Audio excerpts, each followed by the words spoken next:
America's largest city was lost. The air was thick with the scent of damp earth and wood smoke, a heavy perfume that clung to the skin of those who walked its streets. Imagine standing at the heart of a city that pulsed with life, 20,000 souls, their voices rising in a symphony of trade, laughter, and song.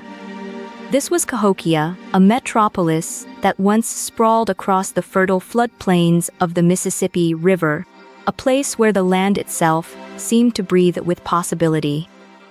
But how does a city so vast, so vibrant, simply vanish? How does a civilization that shaped the very contours of a continent fade into the whispers of time? The story of Cahokia is not just one of rise and fall, it is a story of human ambition, of ingenuity, of a people who reached for the stars and built a world in their image. To understand its mystery, we must first step back, not just in time, but in imagination. Picture the Mississippi River as it was 1,000 years ago, a vast, winding ribbon of water, teeming with fish, its banks lined with towering sycamores and oaks, their leaves rustling in the warm summer breeze. This was the lifeblood of Cahokia, a city that thrived where the river bent like a bow, cradling the land in its embrace. At its peak, Cahokia was the center of a vast network, a hub of trade and culture that stretched for hundreds of miles. Copper from the Great Lakes, seashells from the Gulf Coast, obsidian from the Rocky Mountains all flowed through its markets, carried by traders who spoke a dozen languages. But Cahokia was more than just a crossroads. It was a city of ideas, a place where the sky and the earth met in perfect harmony. The people who built it were not just farmers or hunters. They were astronomers, mathematicians, engineers. They looked to the heavens and saw not just stars, but a map of their own destiny. The city's most striking feature was its mounds, massive, earthen structures that rose from the landscape like the backs of sleeping giants. These were not random piles of dirt, but carefully planned monuments, each one aligned with the movements of the sun, the moon, and the stars. The largest of these, Monks Mound, stood over 100 feet tall, its flat top crowned with a wooden temple that gleamed in the sunlight. To build such a structure without wheels, without beasts of burden, without the tools of the modern world, it was a feat that rivaled the pyramids of Egypt. How did they do it? The answer lies in their understanding of the world around them. The people of Cahokia knew the land intimately. They knew when the river would flood, when the crops would ripen, when the geese would return from the north. They used this knowledge to shape their city, to create a place that was not just functional, but sacred. The mounds were more than just buildings. They were astronomical observatories, their alignments marking the solstices, the equinoxes, the cycles of the moon. On the longest day of the year, the sun would rise directly over the grand plaza, casting long shadows that danced across the earth, like the fingers of some ancient god. But Cahokia's brilliance was also its undoing. As the city grew, so too did its hunger.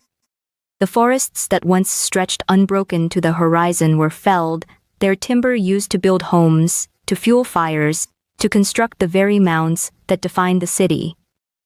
The land, once rich and fertile, began to tire. The soil, stripped of its protective cover, eroded with every rain, washing away the nutrients that had sustained generations. People of Cahokia were not blind to this. They saw the signs: the rivers running brown with silt, the crops yielding less each year, the game growing scarce. But what could they do? The city was too large, its needs too great. The cycle of growth had become a cycle of consumption, and there was no turning back. By the time the 14th century arrived, Cahokia was a shadow of its former self. The grand plazas, once filled with the hum of commerce and ceremony, stood empty. The mounds, once symbols of power and prestige, were slowly reclaimed by the earth. The people who remained, those who had not fled to smaller settlements, or been swallowed by the encroaching wilderness, faced a choice: stay and struggle, or leave and hope for a better life elsewhere. Most chose the latter, And so, Cahokia was abandoned, left to the mercy of the wind and the rain, its secrets buried beneath layers of time. Yet, the city's legacy did not die with it. Far from it. The influence of Cahokia rippled outward, touching the lives of countless Native American tribes. The mound-building tradition spread like wildfire from the Great Lakes to the Gulf Coast, from the Appalachians to the Great Plains. The people who came after those who built the cities of the Mississippian culture carried with them the knowledge, the artistry, the spiritual vision of Cahokia. Even today, if you stand atop Monks Mound and look out over the landscape, you can almost hear the echoes of the past. The laughter of children playing in the plaza, the rhythmic beat of drums during a ceremony, the low murmur of traders haggling over goods. It is a ghostly presence, a reminder of what once was. But Cahokia's story is more than just a tale of a lost city. It is a cautionary tale, a mirror held up to our own time. The people of Cahokia were not so different from us. They built a civilization that was advanced, that was sophisticated, that reached for the stars. And yet, they fell victim to the same forces that threaten us today: environmental degradation, unchecked growth, a disconnection from the natural world. They pushed their land to its limits, and when it could give no more, they paid the price. What can we learn from their mistakes? Perhaps it is this, that no civilization, no matter how powerful, is immune to the laws of nature, that the earth is not an infinite resource, but a delicate balance, one that we disrupt at our peril. Cahokia's downfall was not inevitable, but it was predictable. The signs were there, just as they are today. The question is, will we heed them?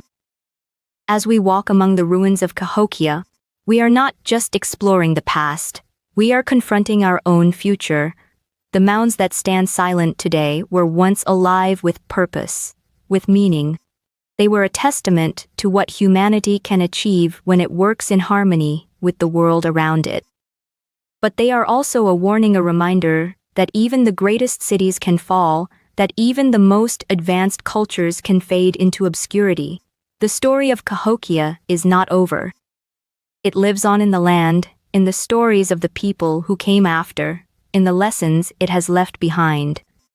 It is a story of brilliance and folly, of triumph and tragedy, of a city that dared to dream big and paid the price for its ambition.